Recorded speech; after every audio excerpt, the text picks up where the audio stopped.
बच्चों, एमजीसीआई की online test series में आपका स्वागत है। और इस टेस्ट सीरीज में जो सिलेबस का टॉपिक है, चैप्टर्स है, वो मॉडर्न फिजिक्स है। तो आज हम मॉडर्न फिजिक्स की जो टेस्ट सीरीज हमारी हुई है उसको आज हम डिस्कस करेंगे। ठीक है, तो पहला क्वेश्चन देखते हैं।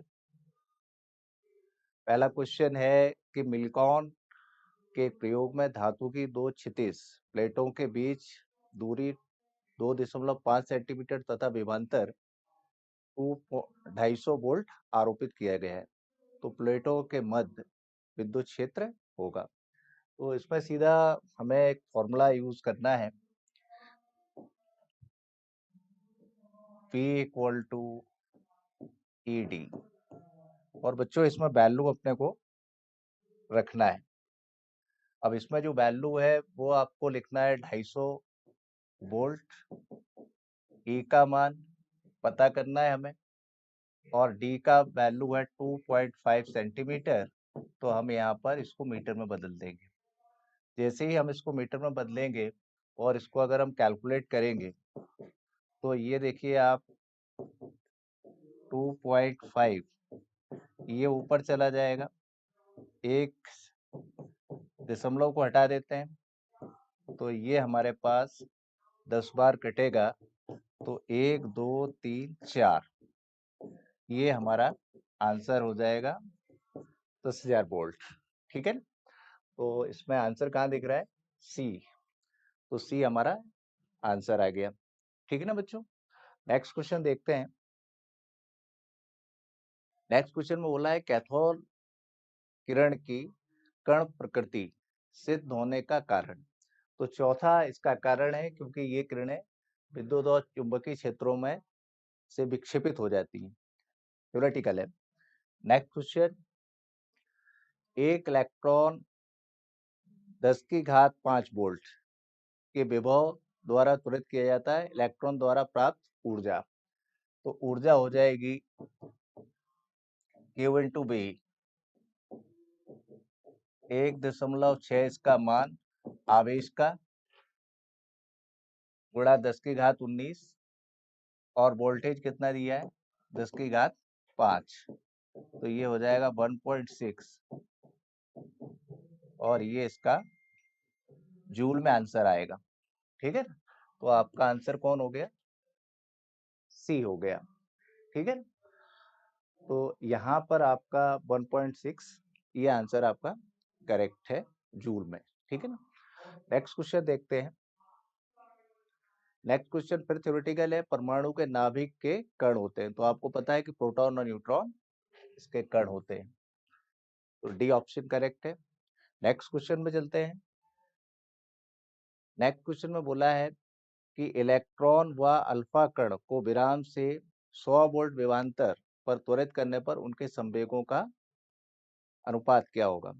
तो हमें पता है कि संवेग बराबर होता है 2m, ठीक है ना, और q इंटू बी।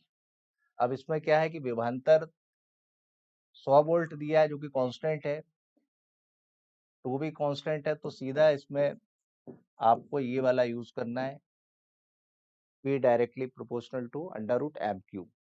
अब यहाँ पे इलेक्ट्रॉन की बात हो गई और अल्फा कण की बात। तो इलेक्ट्रॉन पर चार्ज m, आवेश q ले लेते हैं, और अल्फा पे जो द्रव्यमान होता है वो क्या होता है? 4m। देखो यहाँ पे इलेक्ट्रॉन का द्रव्यमान आपको ab, ठीक है ना, और ये जो द्रव्यमान है यहाँ पे आपको 4 नहीं लिखना है, m अल्फा बोला है तो आप m अल्फा लिखिए।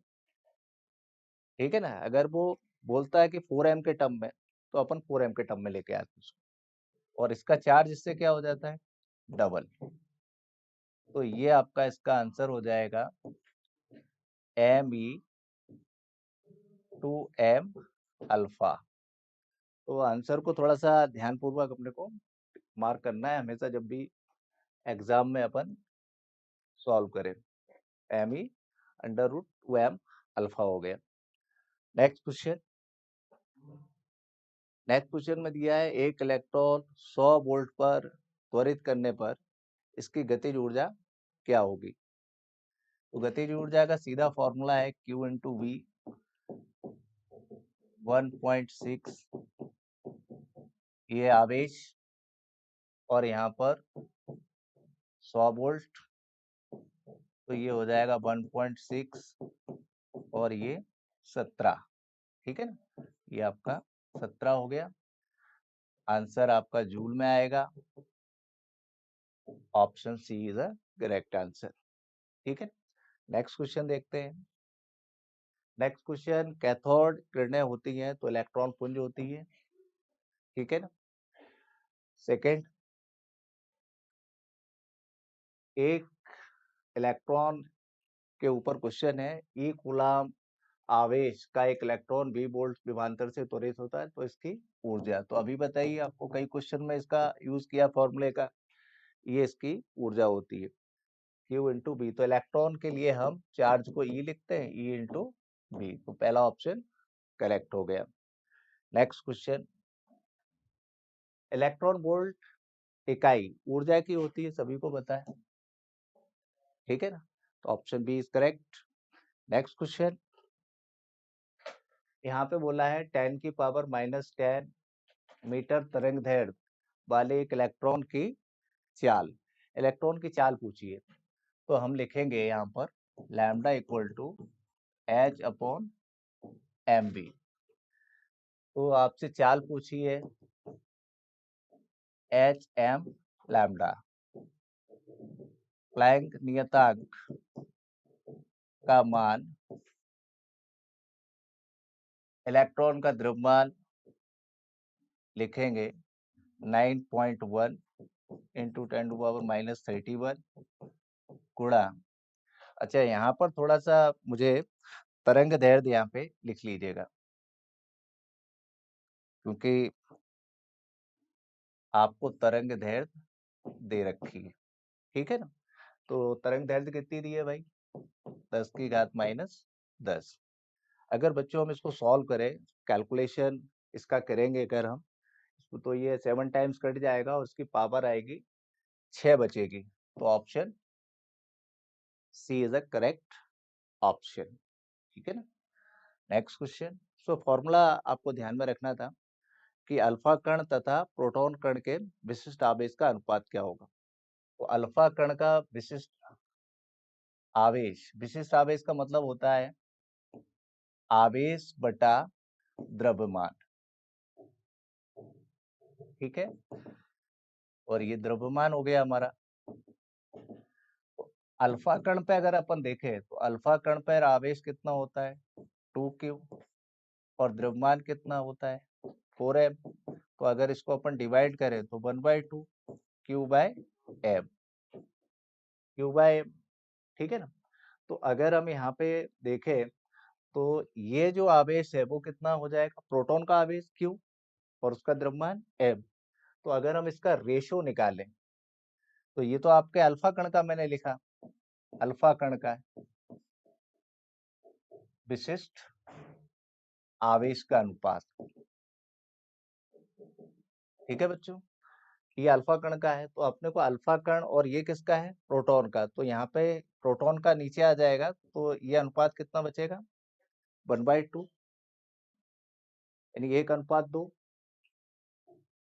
1:2 इसका आंसर आ जाएगा, ठीक है।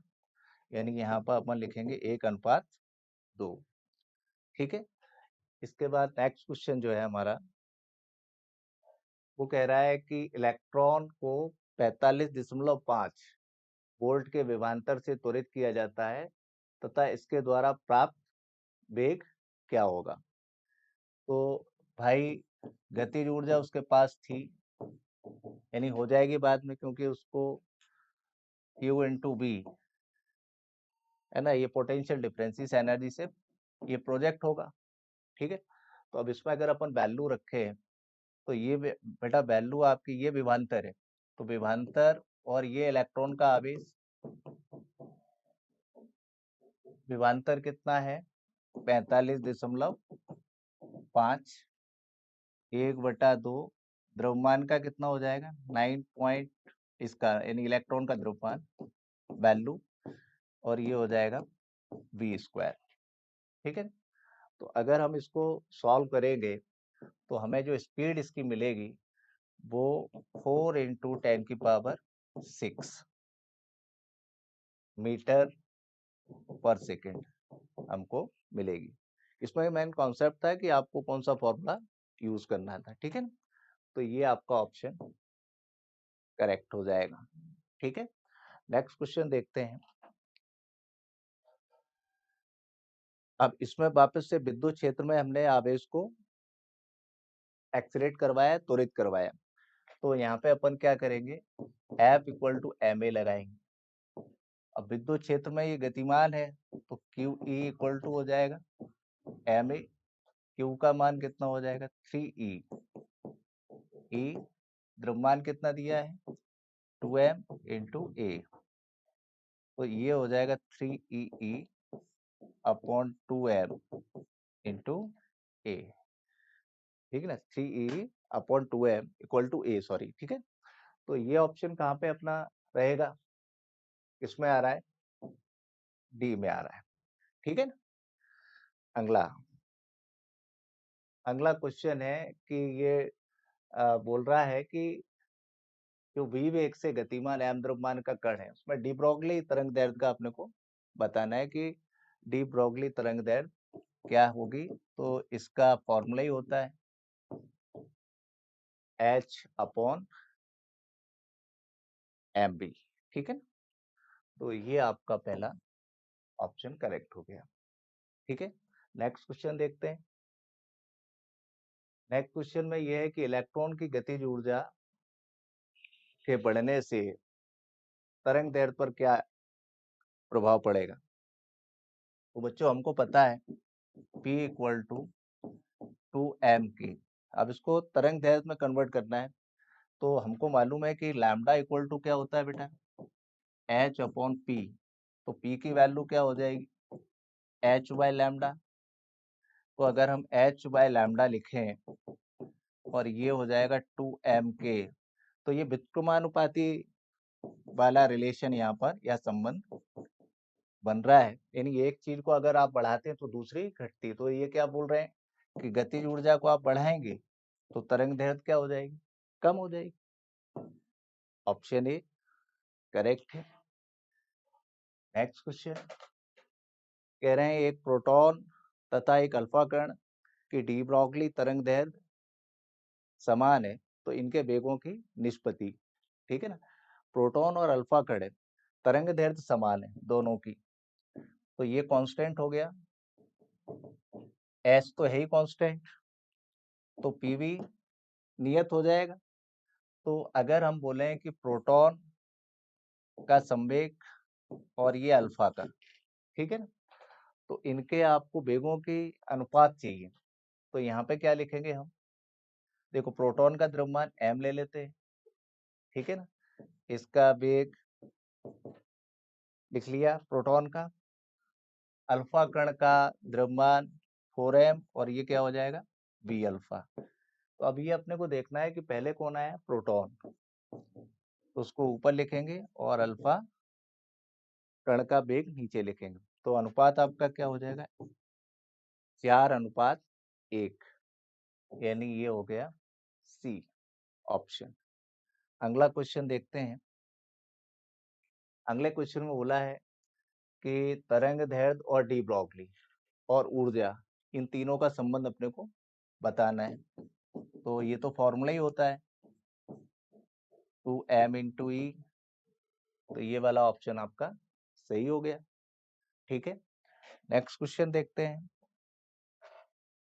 समान ऊर्जा के प्रोटॉन व अल्फा कण की तरंग दैर्ध्य का अनुपात पूछा है। ठीक है ना, समान ऊर्जा है और समान अगर ऊर्जा है यानी ये हमारा 2me। इसमें देखिए अगर ऊर्जा समान हो गई तो इसको हटा दीजिए, इसको हटा दीजिए और इसको हटा दीजिए, यानी ये द्रव्यमान अलग अलग है इनका, क्योंकि इसमें एक क्या है, एक प्रोटॉन है और एक अल्फा कण है। तो अगर हम यहाँ पे देखें कि एक प्रोटॉन और एक अल्फा कण, तो द्रव्यमान उल्टा लिखा जाएगा। ये प्रोटॉन का, ठीक है ना, डी ब्रॉगली तरंग दैर्ध्य, तो अल्फा का कितना होता है 4m, प्रोटॉन का m तो 2/1 यानी 2:1। ये आंसर आ गया आपका, ठीक है ना। नेक्स्ट क्वेश्चन देखते हैं।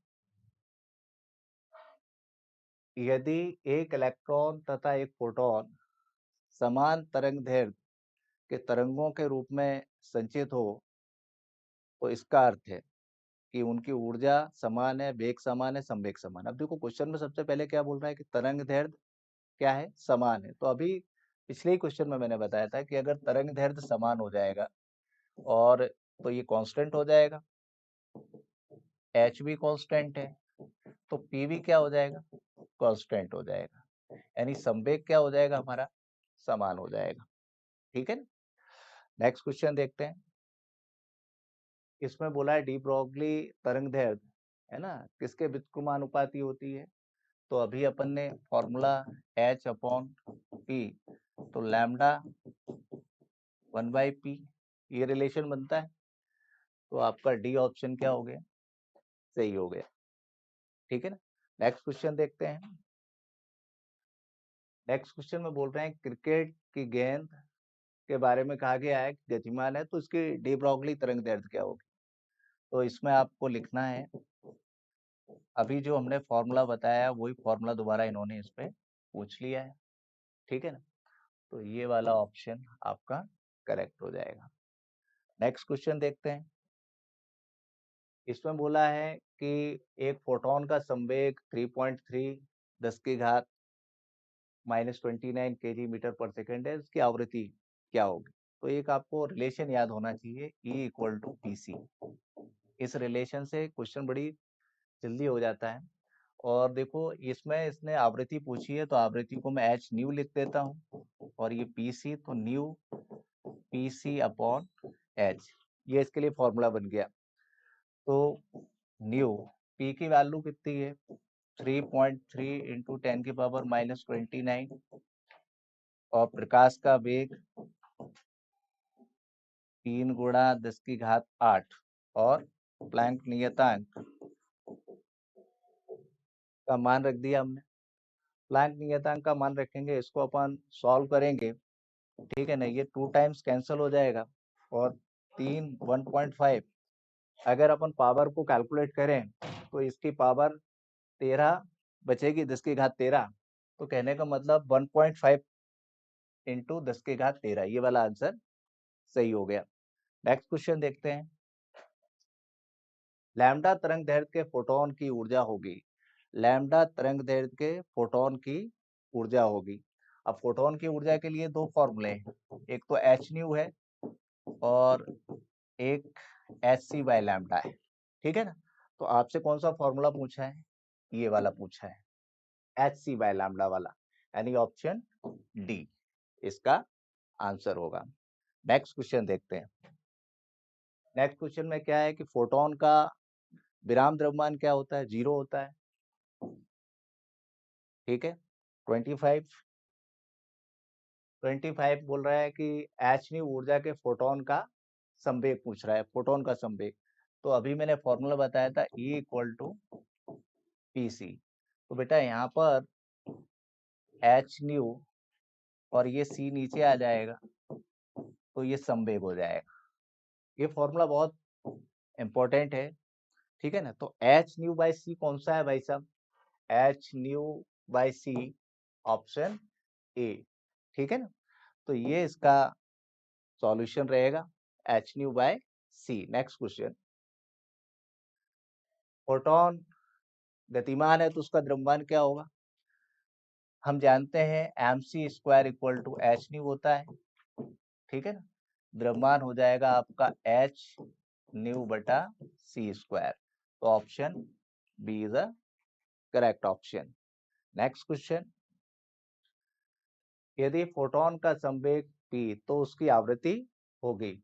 अब फोटोन का संवेग, ये तो उसकी आवृत्ति के लिए अपना जो फॉर्मूला है वो E = कितना हो जाएगा PC, ठीक है। आवृत्ति हम निकाल सकते हैं यहाँ से h न्यू PC, तो आवृत्ति equal to PC upon h, ये इसकी आवृत्ति है, ठीक है ना। तो ये हमारा हो जाएगा PC upon H, option A. अब नेक्स्ट क्वेश्चन करते हैं बच्चों, क्वेश्चन नंबर 28 यानी 28 नंबर का क्वेश्चन हम सॉल्व कर रहे हैं। और इसमें लिखा है कि फोटोन की ऊर्जा E equal to h nu एवं फोटोन का संवेग P equal to h by lambda photon का वेग होगा, ठीक है ना। तो सीधी बात है, इन दोनों को आप डिवाइड कर दो। अगर हम दोनों का भाग लगाएंगे तो भाग लगाने पर आपको वापस से जो मैंने पुराने में क्वेश्चन में इक्वेशन बनाई थी वही आपको यहाँ मिलके मिलेगी। जैसे अगर हम यहाँ पर जो ए का वैल्यू है, यानी आपको ई जो है वो दे रखा है e equal to h nu. E equal to h nu दिया हुआ है तो भाई e equal to h nu इसको अपन तरंग दैर्ध्य में ले आते हैं। तो e equal to h c by lambda, और बेटा पी का जो वैल्यू है यानी संवेग एच बाय लैम्डा, अगर हम इसको डिवाइड कर दें ए बटा पी तो ये हो जाएगा एच सी बाय लैम्डा, और ये उल्टा हो जाएगा यानी लैम्डा बाय एच। एच से एच कैंसिल हो गया, लैम्डा से लैम्डा। तो कहने का मतलब ये आ गया ए बटा पी बराबर सी, यानी फोटोन का वेग पता करना था, फोटोन का वेग। अब ये फोटोन का वेग ही हमसे पूछा था, तो फोटोन का वेग किसके बराबर आया, ई बटा पी। तो वैसे भी अपने अभी पुराने क्वेश्चन सॉल्व किए थे, उसमें ये इक्वेशन मैंने आपको कई बार बताई थी, तो ये वापस से उसी में कन्वर्ट हो गई, ठीक है ना। अब नेक्स्ट क्वेश्चन देखते हैं, क्वेश्चन नंबर 29। अब ये क्या बोल रहा है कि फोटोन के लिए क्या सत्य है। तो फोटोन के लिए उसका जो ऊर्जा का समीकरण होता है वो E equal to h c by lambda, अभी हाल ही बताया, ये सत्य होगा। नेक्स्ट क्वेश्चन कहते हैं कि यदि फोटोन का वेग c आवृत्ति न्यू हो तो इसका तरंग दैर्ध्य बताइए। तो हमने अभी जो हमारी जो इक्वेशन है ना, ये वाली इक्वेशन बहुत इंपॉर्टेंट है, E equal to p c, ठीक है ना।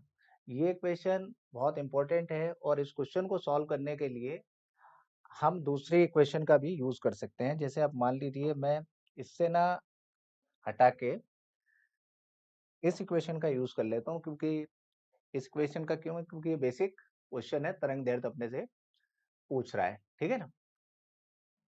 तो अब देखो यहाँ पे आपको देखना है कि एच न्यू बाई सी, ठीक है ना, ऑप्शन में देखना है अपने को, ठीक है ना।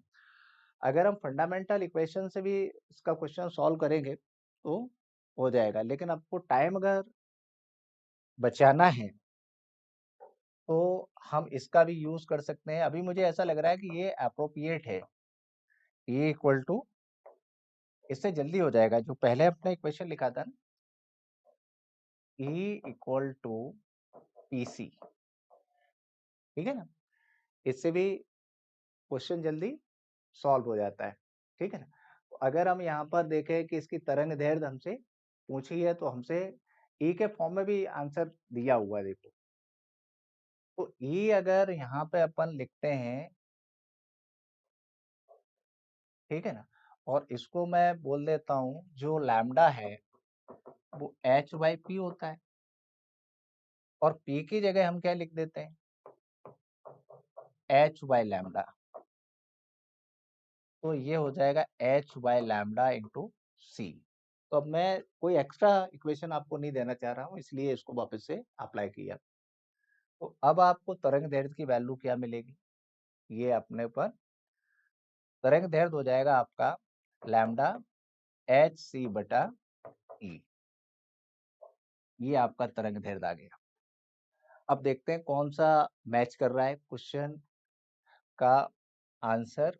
तो ये सी मैच कर रहा है, एच सी बाय ई। तो भाई साहब सी वाला क्वेश्चन सॉल्व, सी वाला ऑप्शन सही हुआ, सॉरी, ठीक है। अब आगे बढ़ते हैं। अब ये थ्योरेटिकल क्वेश्चन है। बोलता है आइंस्टीन के इक्वेशन में जो Ek है वो अधिकतम गतिज ऊर्जा है किसकी? उत्सर्जित इलेक्ट्रॉनों की। तो अधिकतम कहाँ लिखा हुआ है? उत्सर्जित इलेक्ट्रॉनों की अधिकतम गतिज ऊर्जा, ऑप्शन सी। Next question. अब कह रहे हैं प्रकाश विद्युत प्रवाह के कारण धातु पृष्ठ से उत्सर्जित इलेक्ट्रॉनों की गतिज ऊर्जा। तो बच्चे, प्रकाश की तीव्रता पर यह निर्भर नहीं करती है, ऑप्शन बी। ठीक है ना, प्रकाश की तीव्रता पर यह निर्भर नहीं करती। इसके बाद नेक्स्ट क्वेश्चन।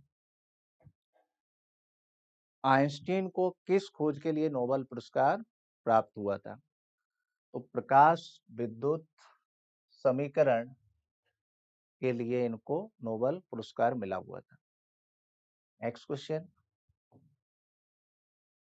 अगला क्वेश्चन है जब प्रकाश एक धातु की सतह पर आपतित होता है तो उत्सर्जित प्रकाश इलेक्ट्रॉनों की अधिकतम गतिज ऊर्जा निर्भर करती है। तो अगर आइंस्टीन की इक्वेशन में देखें तो h nu equal to 5 plus maximum kinetic energy यानी अधिकतम गतिज ऊर्जा। मैं इस वाली इक्वेशन में मैंने अभी आपको फ्रिक्वेंसी यानी आवृत्ति बोली। तो जो गतिज ऊर्जा होती है इलेक्ट्रॉनों की उत्सर्जित, वो किस पर निर्भर करती है?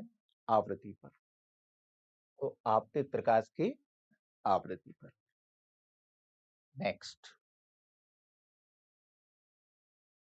अब प्रकाश विद्युत धारा को शून्य करने के लिए आवश्यक निरोधी विभव, ठीक है ना। तो यहाँ पर आपतित प्रकाश की आवृत्ति के साथ समान रूप से बढ़ता है, ये हमें ग्राफ से पता चलता है। तो ये आपका फर्स्ट ऑप्शन इसका सही है। अब नेक्स्ट क्वेश्चन देखते हैं। कह रहे हैं कि प्रकाश विद्युत सेल में ऊर्जा का रूपांतरण। तो प्रकाशीय ऊर्जा से क्या बनता है? विद्युत ऊर्जा। तो बी वाला जो ऑप्शन है प्रकाश से प्रकाशीय से विद्युती, ये वाला सही हो गया। नेक्स्ट। कहते हैं कि प्रकाश विद्युत उत्सर्जन में निम्न में से कौन सा सत्य है? तो बोले प्रकाश विद्युत धारा दी हुई आवृत्ति प्रकाश के आयाम के समानुपाती, बिल्कुल सही नहीं। ऑप्शन बी में देखते हैं प्रकाश विद्युत धारा दी हुई आवृत्ति के प्रकाश की तीव्रता के समानुपाती होती है, ठीक है। तो प्रकाश विद्युत धारा है वो तीव्रता के क्या होती है? समानुपाती होती है। तो यहाँ पर हमारे पास बी वाला जो ऑप्शन है ये वाला सही है कि प्रकाश विद्युत धारा दी हुई आवृत्ति के प्रकाश की तीव्रता के समानुपाती होती है, ठीक है ना। नेक्स्ट। प्रकाश विद्युत प्रयोग में निम्न में से क्या आपतित किरणों की तीव्रता पर निर्भर करता है? आपतित किरणों की तीव्रता पर जो है वो हमारा इसमें ऑप्शन जो दिया है प्रकाश विद्युत धारा, प्रकाश विद्युत धारा ही है जो तीव्रता पर निर्भर करती है, ठीक है। Next question. निरोधी विभव। अब थोड़ा सा इसमें इंग्लिश में देखिएगा। इसमें यहाँ पे लिखा है स्टॉपिंग पोटेंशियल यानी निरोधी विभव। यहाँ थोड़ा सा क्वेश्चन की लैंग्वेज में विरोधाभास है, ठीक है, निर्भर करता है। यानी ये पूछता है, इनका मतलब ये है कि जैसे इंग्लिश में अगर अपन देखें स्टॉपिंग पोटेंशियल यानी निरोधी विभव, यहाँ पे ट्रांसलेशन क्या है? निरोधी विभव। तो निरोधी विभव यहाँ पे थोड़ा निर्भर वाला वर्ड यूज हो गया है। तो यहाँ पे आप इंग्लिश में देख के समझ सकते हैं कि ये पूछ रहे हैं कि ये निरोधी विभव किस पर निर्भर नहीं करता है। तो आपतित प्रकाश की तीव्रता पर निर्भर नहीं करता है, ऑप्शन डी। नेक्स्ट। यदि किसी धातु का कार्यफलन, ये रहा कार्यफलन 3 इलेक्ट्रॉन वोल्ट हो तो इसकी दहली आवृत्ति क्या होगी। अब दहली आवृत्ति पूछ रहे हैं, ठीक है ना। तो दहली आवृत्ति आपको बताना है, इसकी दहली आवृत्ति क्या होगी। तो हम यहाँ पे क्या करेंगे, phi not h into nu, ठीक है। तो किसी धातु का जो कार्यफलन है वो 3 इलेक्ट्रॉन वोल्ट है। यहाँ पे थोड़ा सा दहली आवृत्ति, यहाँ पे वेवलेंथ पूछ रहा है, ये इंग्लिश में अपन वेरीफाई कर लेते हैं, यानी तरंग दैर्ध्य, तरंग दैर्ध्य पूछ रहे हैं। तो अपन यहाँ लिखा देंगे एच सी बाय लैम्डा,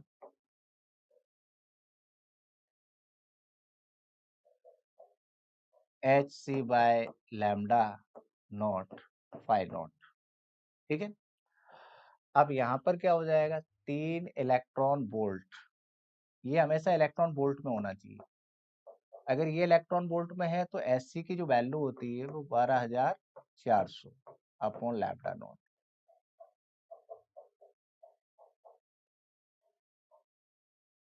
अब इसका अगर अपन भाग लगाएंगे तो एमस्ट्रॉन्ग में आंसर आएगा, और भाग लगाने पर हमारे पास क्या आएगा, 4125 एमस्ट्रॉन्ग, ठीक है। तो फर्स्ट ऑप्शन इसका करेक्ट। नेक्स्ट, अब इसमें बोल रहे हैं कि आपतित फोटोन की तरंग दैर्ध्य कम कर दी जाए, आपतित फोटोन की तरंग दैर्ध्य कम कर दी जाए तो उत्सर्जित फोटो इलेक्ट्रॉन का वेग कम हो जाएगा, पहला ऑप्शन। फोटो इलेक्ट्रॉन का वेग परिवर्तित नहीं होगा। दूसरा, सी वाला, प्रकाश विद्युत धारा बढ़ जाएगी, तो प्रकाश विद्युत धारा का तरंग दैर्ध्य से कोई लेना देना नहीं। उत्सर्जित फोटो इलेक्ट्रॉन का वेग बढ़ जाएगा।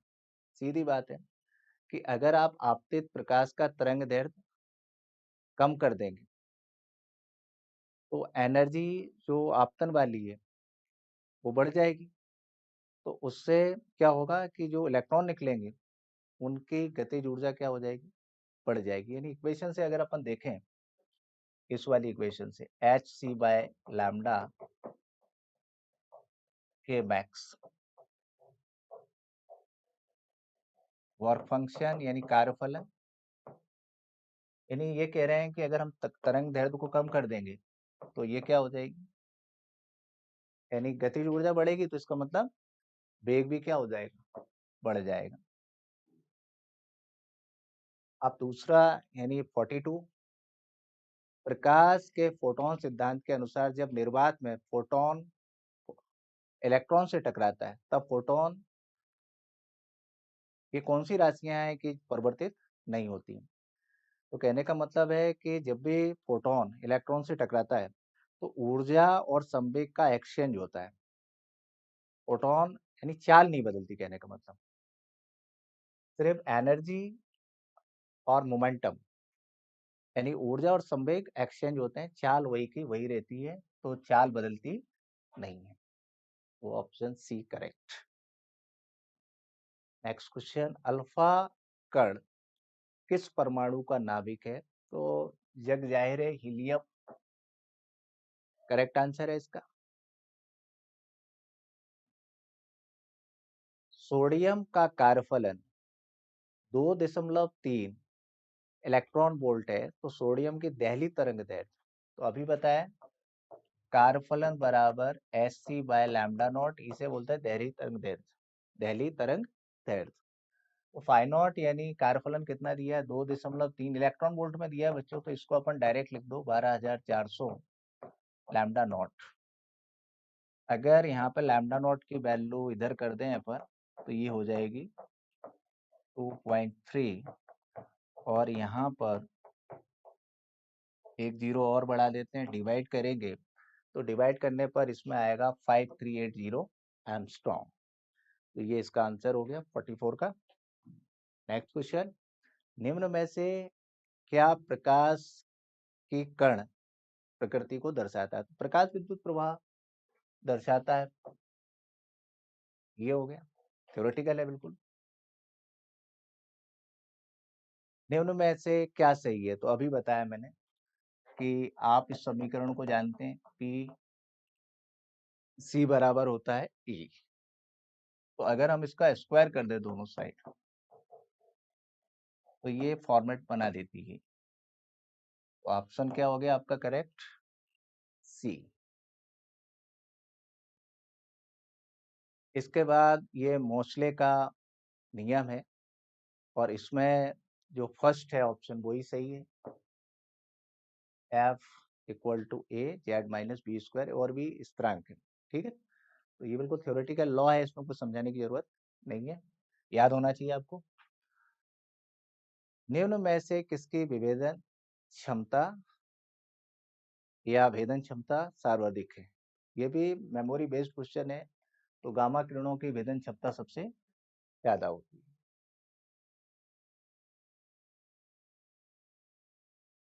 बोहर सिद्धांत के द्वारा एक कक्षा में घूमते हुए इलेक्ट्रॉनों की गतिज व स्थितिज ऊर्जा के व्यंजक क्रमशः है। फॉर्मूला पूछ लिया आपसे, ठीक है ना। तो पहला ऑप्शन आपको दिख रहा है कि ऊपर 8 pi epsilon e square by r है, ठीक है ना। और इसमें जो आपको फॉर्मूला याद होना चाहिए, तभी इसको आप कर पाएंगे। तो वैसे तो हम गतिज ऊर्जा स्थितिज ऊर्जा के फॉर्मूले जो ग्रेविटेशन या गुरुत्वाकर्षण में बनाते हैं, वैसे ही ये बनते हैं। तो ये डायरेक्ट याद होना चाहिए, नहीं तो फिर क्या होगा कि आपको बहुत समय लग जाएगा। तो गतिज ऊर्जा का जो फॉर्मूला होता है पहला वाला इलेक्ट्रॉन के लिए, यानी ये वाला, तो ये हो जाता है गतिज ऊर्जा। और स्थितिज ऊर्जा का आपका ये हो जाएगा। तो हमारा जो ऑप्शन है वो क्या हो जाएगा आपका? सी ऑप्शन क्या हो जाएगा? करेक्ट हो जाएगा इसमें, ठीक है ना। क्योंकि एक पॉजिटिव होती है और एक नेगेटिव होती है।